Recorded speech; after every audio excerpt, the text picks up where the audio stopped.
तो मूवी की शुरुआत कुछ अंडर वाटर विजुअल से होती है जिससे ऐसा लगता है कि समुद्र के अंदर कुछ सब्सटेंस रिलीज हुई है।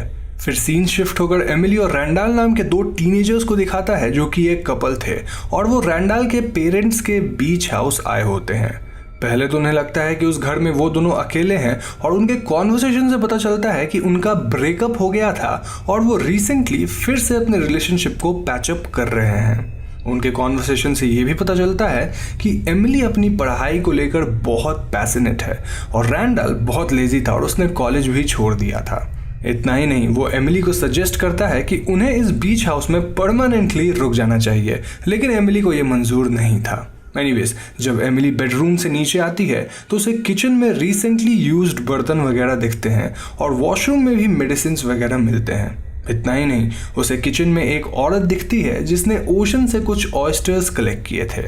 एमिली उस औरत से छुपते हुए रैंडाल को बुलाकर लाती है। जब रैंडाल और एमिली उस औरत से बातें करते हैं तो उन्हें पता चलता है कि उसका नाम जेन है और वो रैंडाल के पेरेंट्स की फ्रेंड थी।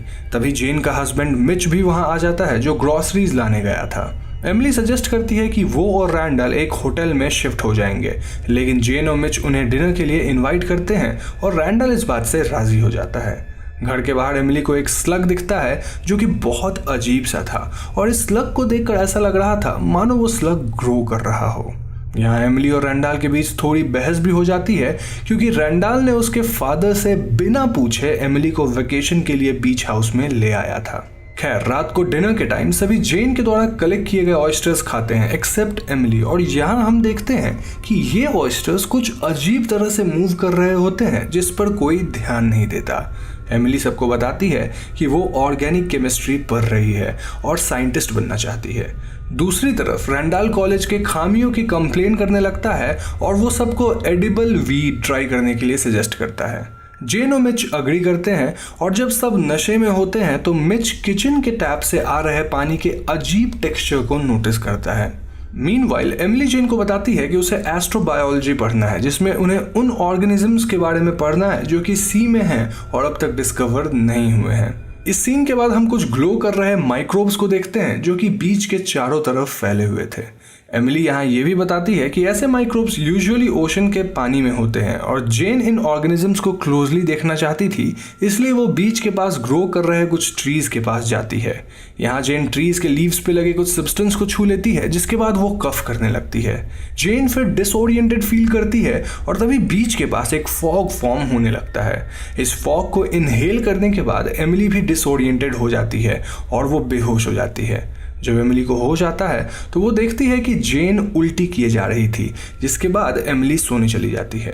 अगली सुबह एमिली जेन को किचन के पास पाती है और वो देखती है कि जेन बिल्कुल भी रिस्पॉन्ड नहीं कर रही थी और तो और जेन के चेहरे पर रैशेज हो गए थे। यहाँ मैं आपको बता दूं कि असल में जेन वॉज टर्मिनली इल। अब मूवी में इस बात को क्लियरली बताया नहीं गया था, पर सबके कॉन्वर्सेशन से यह पता चलता है कि जेन के पास ज़्यादा टाइम नहीं था। खैर, मिच को एमिली और रैंडाल कहीं नहीं ढूंढ पाते और मिच को खोजते हुए दोनों बीच के पास जाते हैं। यहाँ दोनों धूप में थोड़ी देर रेस्ट करते हैं, पर कुछ देर बाद रैंडाल को स्टमक सिकनेस होने लगता है और वो घर वापस चला जाता है। रैंडाल अपने कार के कीज और फोन बीच पे भूल जाता है और जब वो बाथरूम पहुंचता है तो वो टैप से निकलते हुए पानी को देखता है जो कि सिंक में अजीब पैटर्न्स फॉर्म कर रहे थे। दूसरी तरफ मिच एमिली के पास पहुंचता है जो कि अब भी बीच पे थी और एमिली को मिच बहुत अजीब लगता है। मिच एमिली को जेन के इलनेस के बारे में भी हिंट करता है और फिर खुद ओशन की तरफ चला जाता है। यहाँ एमिली देखती है कि मिच ओशन के बहुत अंदर चला जाता है और खुद को काइंड ऑफ ड्राउन कर लेता है। एमिली पैनिक कर जाती है और सी शोर के पास जाती है, पर तभी वो नोटिस करती है कि शोर के पास एक जेलीफिश पड़ा हुआ था जो एमिली के पैर को स्टिंग कर देता है। इतना ही नहीं दोस्तों, एमिली के वुंड के अंदर एक वर्म जैसा ऑर्गेनिज्म घुस जाता है और एमिली जैसे तैसे घर के अंदर पहुंचती है। एमिली किचन जाकर नाइफ और टोंग की मदद से उस वर्म को अपने वुंड से बाहर निकालकर अपने वुंड को ट्रीट करती है और उस वर्म को देखकर ऐसा लगता है मानो ये वर्म एक म्यूटेटेड जेलीफिश टेंटिकल था। एमिली को फिर घर में रैंडाल मिलता है जो कि अब बहुत सिक होता है और फिर एमिली जेन को देखती है जो कि क्रॉल कर रही थी और उसकी आंखें एकदम वाइट हो गई थी। जेन के मुंह से एक वाइट सब्सटेंस निकल रहा था और जेन को अवॉइड करते हुए एमिली और रैंडाल घर से जाने लगते हैं। वो दोनों जेन को घर में लॉक करके जाते हैं, लेकिन जेन एक विंडो को तोड़कर एमिली और रैंडाल का पीछा करने लगती है। अब क्योंकि एमिली और रैंडाल के पास उनका कीज और फोन नहीं था, तो दोनों एक पास के घर में जाते हैं, पर उन्हें वहां कोई नहीं मिलता।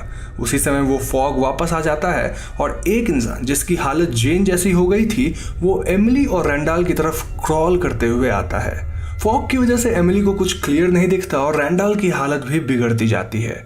इसके अलावा अंधेरा भी होने को आया था और उसी वक्त एमिली एक लाइट देखती है और वो उसी तरफ जाती है। एमिली को वहाँ एक पुलिस कार मिलता है जिसके अंदर एक रेडियो था और उस रेडियो की मदद से वो किसी को कांटेक्ट कर पाती है। रेडियो के दूसरी तरफ जो इंसान था वो एमिली को पूछता है if she was exposed to the fog, और वो एमिली को इंडोर्स जाने की सलाह देता है to avoid the fog. Emily Randall के साथ एक पास के घर के अंदर घुस जाती है to look for car keys, और उस घर के अंदर वो देखते हैं कि पानी का टेक्सचर अब एकदम अजीब हो गया है। एमिली टीवी लगाकर देखती है कि एक इमरजेंसी अलर्ट हर एक चैनल और रेडियो में ब्रॉडकास्ट किया जा रहा है, जिसके हिसाब से अर्थ के हीट हो जाने से ओशन के नीचे के रॉक्स में कुछ स्ट्रेंज माइक्रोब्स रिलीज हो गए हैं, जिसकी वजह से वो फॉग हो रहा है और इन माइक्रोब्स में अर्थ के ऑर्गेनिजम्स को म्यूटेट करने की क्षमता है। एमिली अगली सुबह का वेट करने के लिए डिसाइड करती है और रैंडाल उसे कहता है कि उसे ऐसा लग रहा है as if he is dying. Emily Randall को कंसोल करती है और नीचे बेसमेंट में जाती है by following some bloody footprints, और दूसरी तरफ रैंडाल पूरी तरह इन्फेक्टेड हो जाता है, जिसके बाद वो अजीब फ्लूइड वॉमिट करता है जिसमें एक क्रीचर भी होता है और इसके बाद उसकी आंखें एकदम वाइट हो जाती है। मीनवाइल एमिली को बेसमेंट में डाइविंग किट से एक ऑक्सीजन टैंक मिलता है जिसके थ्रू वो क्लीन एयर ब्रीथ कर पाएगी, पर उसे वहाँ एक कंप्लीटली इन्फेक्टेड इंसान मिलता है जो कि म्यूटेटेड था और एक स्ट्रेंज क्रीचर में तब्दील हो चुका था। ये क्रीचर अब एक दूसरे इंसान को खा रहा था। एमिली ये देखकर ऊपर भाग जाती है और उसे वहाँ रैंडाल मिलता है जो कि एमिली को फॉलो करने लगता है। एमिली रैंडाल के सर को उस ऑक्सीजन टैंक से मार देती है और फिर कार कीज को ढूंढकर वहाँ से ड्राइव करके जाने लगती है विद द ऑक्सीजन टैंक, लेकिन फॉग की वजह से वो कुछ देख नहीं पाती और उसकी गाड़ी एक ट्री से टकरा जाती है, जिसके बाद एमिली बेहोश हो जाती है। जब एमिली को होश आता है तो वो देखती है कि ऑक्सीजन टैंक कार में अटक गया है और वो कार से जैसे तैसे निकलती है और खुद को एक पडल में पाती है। एमिली को कुछ स्ट्रेंज विजन्स आते हैं और हम फिर उसको बीच पे अगली सुबह देखते हैं। एमिली अब पूरी तरह इन्फेक्ट हो चुकी थी और वो खुद को ना डरने की सलाह देती रहती है। तभी एक सी वेव आता है और एमिली पानी के अंदर चली जाती है। मूवी यहीं पर ख़त्म हो जाती है। तो दोस्तों ये थी द बीच हाउस की कहानी, और आपने नोटिस किया होगा कि इसका कॉन्सेप्ट काफ़ी हद तक कलर आउट ऑफ स्पेस और द रूइन से मिलती जुलती है, जिन्हें मैंने इस चैनल पे ऑलरेडी कवर किया है। अब ये फिल्म लवक्राफ्टियन या कॉस्मिक हॉरर नहीं है, बल्कि ये एक इको हॉरर है जैसे द रूइंस। इस फिल्म में दिखाया गया है कि कैसे अर्थ के ओवर हीटिंग, जो कि अर्थ के ओवर एक्सप्लॉयटेशन का एक रिजल्ट है, उसके कारण अंडर वाटर रॉक्स में रह रहे माइक्रोब्स रिलीज हो जाते हैं जो कि अर्थ के ऑर्गेनिजम्स को म्यूटेट कर देते हैं। अब फिल्म में एमिली बताती है कि अर्थ के इकोलॉजिकल बैलेंस को मेंटेन करना बहुत इंपॉर्टेंट है, क्योंकि ये बैलेंस बहुत ही डेलिकेट है और ऐसे इसे डिस्टर्ब किया जाएगा तो अर्थ के ऑर्गेनिज्म सर्वाइव नहीं कर पाएंगे। ओशन से रिलीज हुए ये ऑर्गेनिज्म इसी बैलेंस को डिस्टर्ब करते हैं, जिससे एनवायरमेंट और ह्यूमंस अफेक्ट हो जाते हैं। लेकिन इन माइक्रोब्स को रिलीज करने में ह्यूमंस का ही हाथ है bye deforestation, global warming, air pollution इत्यादि। तो इस फिल्म के माध्यम से ये बताया गया है कि अगर हम नेचर को एक्सप्लॉइट करते रहेंगे तो nature might turn back on us.